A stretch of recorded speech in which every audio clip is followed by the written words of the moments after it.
If you went apple picking this weekend and you have way too many apples, this easy applesauce takes just minutes to throw together. Let me show you how. Hey everybody, I'm Kelly with the Suburban Soapbox, and today we are making a super easy applesauce that you are going to love. It's lightly spiced with cinnamon and nutmeg, and it's so simple to make. All you need are a few apples, some cinnamon, nutmeg, apple cider, brown sugar, and a little bit of lemon juice. And if you have a slow cooker, I'm going to show you how to make it in the slow cooker. If not, you can make this on the stove top just with a lidded pot on low for about 3 hours. So to start, we're going to dump everything into the slow cooker and just let it simmer away. So to start, you're going to add some sliced and peeled apples. And I like to use a combination of Granny Smith and like a red apple, like a Fuji or a Honeycrisp.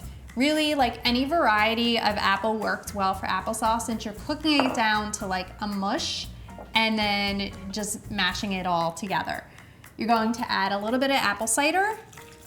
If you have homemade apple cider, that's even better. Some brown sugar, some cinnamon and nutmeg, a little bit of lemon juice, and just make sure you catch any seeds. Nobody likes seeds in their applesauce. And then you're just gonna toss it together. I'm just gonna mix it up with this potato masher because it's sitting here, but you're gonna need this potato masher once they've cooked down. So once everything is tossed together, you're just going to put the lid on and cook it on low for 4 hours.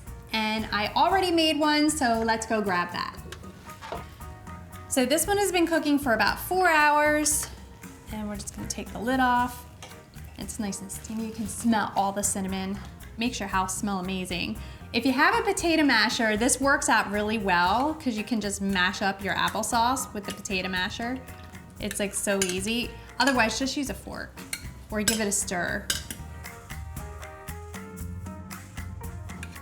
So now you can just mash it until it's the consistency that you like. I like mine a little chunkier. If you like yours a little smoother, then just keep mashing it. You can even take like an immersion blender and just blend it together if you like, or transfer it to a blender and puree it until it's like really smooth. This makes like great baby food.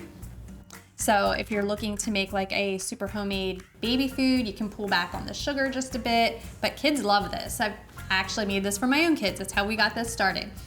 So now you can store this in jars in the refrigerator, or you can freeze it. You can freeze it in an airtight container for up to 3 months. It'll keep in the refrigerator for usually about 2 to 3 weeks, but it's so good, you're gonna eat all of it before it would spoil anyway. So, all right, so I'm just gonna take a little taste of this and make sure it's perfect. It's so good. It is just a little tangy and sweet, but not overly sweet. You can taste that cinnamon and a hint of nutmeg. It is like fall in your slow cooker.